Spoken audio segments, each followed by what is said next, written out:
Imagine the first pale light of dawn cutting through a foggy forest. A column of soldiers trudges along a muddy road, armour clinking, weapons at the ready, boots soaked from the previous night's rain. Their stomachs growl, but the day's march waits for no one. For a medieval soldier, life on campaign was a harsh routine of exhaustion, discipline, and constant hunger. Unlike the grand banquets of kings and nobles, soldiers' meals were dictated by necessity, portability, and scarcity. The diet of a medieval army on the move was a mixture of endurance, improvisation, and grim reality. The backbone of a soldier's diet was bread, but not the soft golden loaves of a wealthy household. Soldiers depended on hardtack or dried biscuits, baked to last months without spoiling. This hard, flavourless bread could be stored in packs, tossed in baggage wagons, and consumed on the go. To make it edible, soldiers often soaked it in water, ale, or broth. Paired with grains like barley or oats boiled into porridge, hard bread became a mainstay. Porridge was plain but filling, providing essential calories for long marches. It could be eaten cold, boiled, or softened with whatever fat or herbs were available, and for soldiers marching through Europe's forests and marshes, this simple mixture was crucial. Meat was rare but prized. Armies relied on salted, smoked, or pickled meats, including pork, beef, and occasionally mutton. Salted meat could survive weeks without refrigeration, making it invaluable during extended campaigns. Fresh meat was a luxury, often obtained through hunting small game, including rabbits, birds, and fish, or captured livestock during raids. These occasional feasts provided morale boosts and necessary protein for fighting. However, soldiers learned to survive on little, often supplementing their rations with wild herbs, berries, roots, and nuts scavenged from forests or fields. On the march, hydration was vital. Soldiers drank ale or weak beer, which was safer than untreated water, often contaminated with bacteria. Ale, although weak by modern standards, provided hydration, calories, and even some energy to sustain marching and fighting.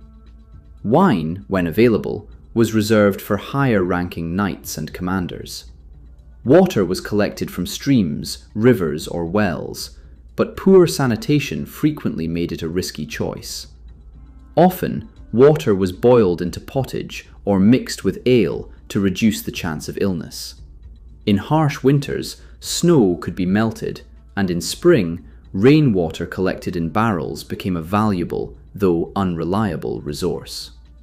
Cooking on campaign was a communal effort, often chaotic but essential.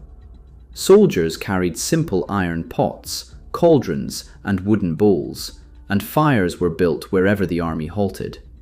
Over these fires, thick pottage, a stew made from grains, legumes, vegetables, and sometimes meat, was cooked to sustain the troops.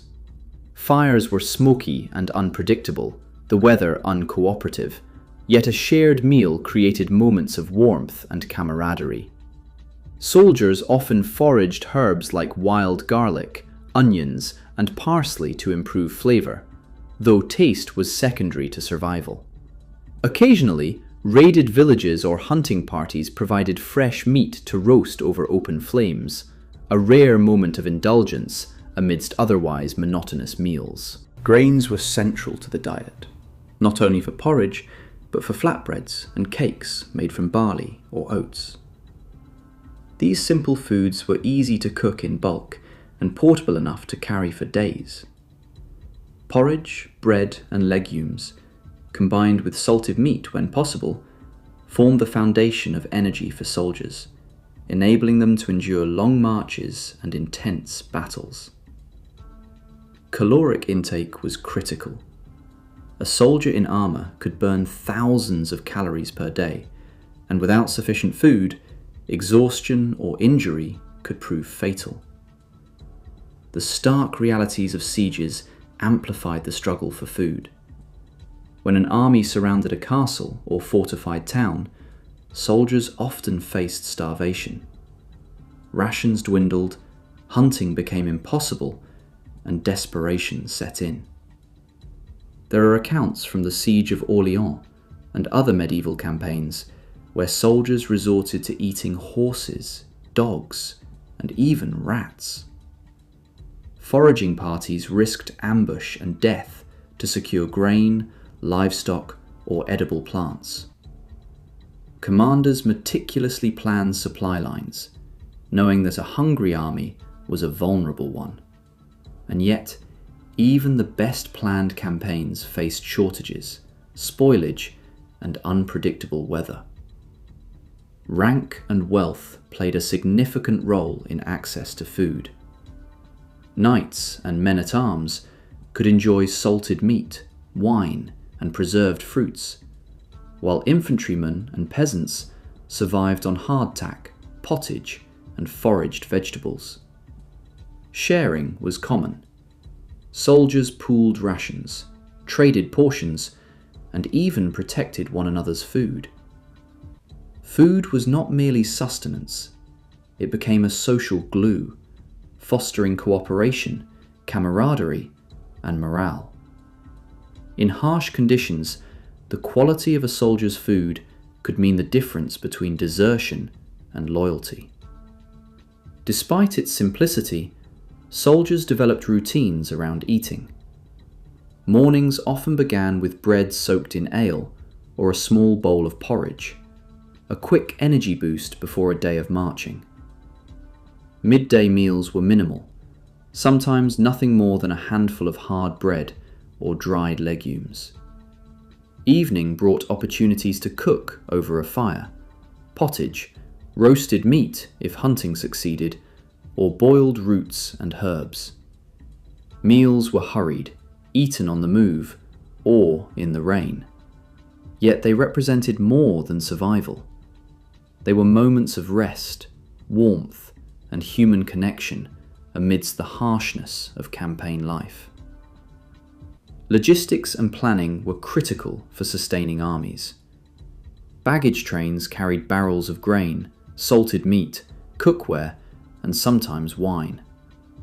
Commanders tracked rations, anticipating shortages and planning routes near rivers, farmland, and friendly settlements.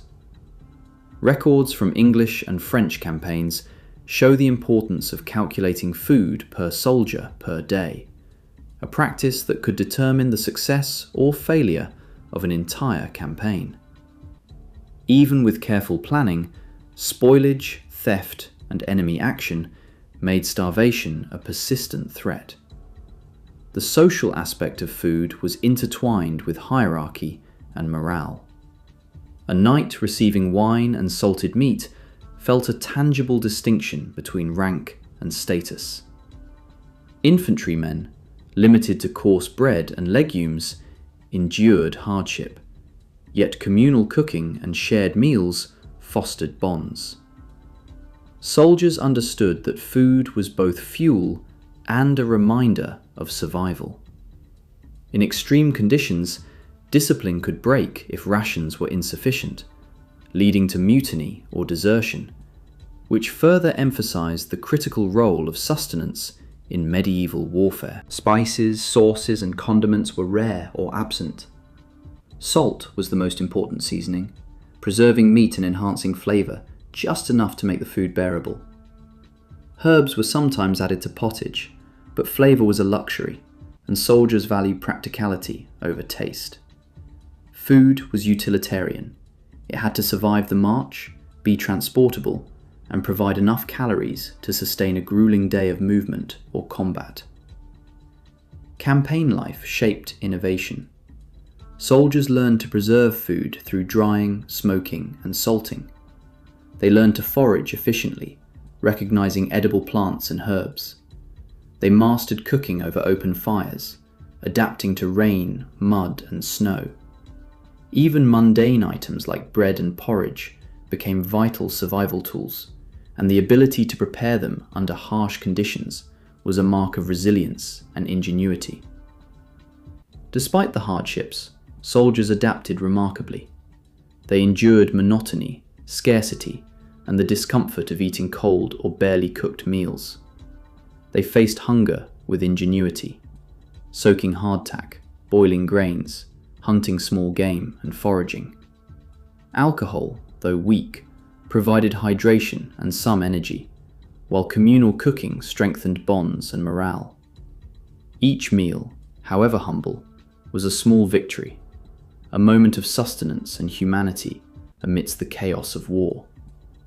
The reality of medieval soldiers' diets is a powerful reminder of the challenges of historical warfare.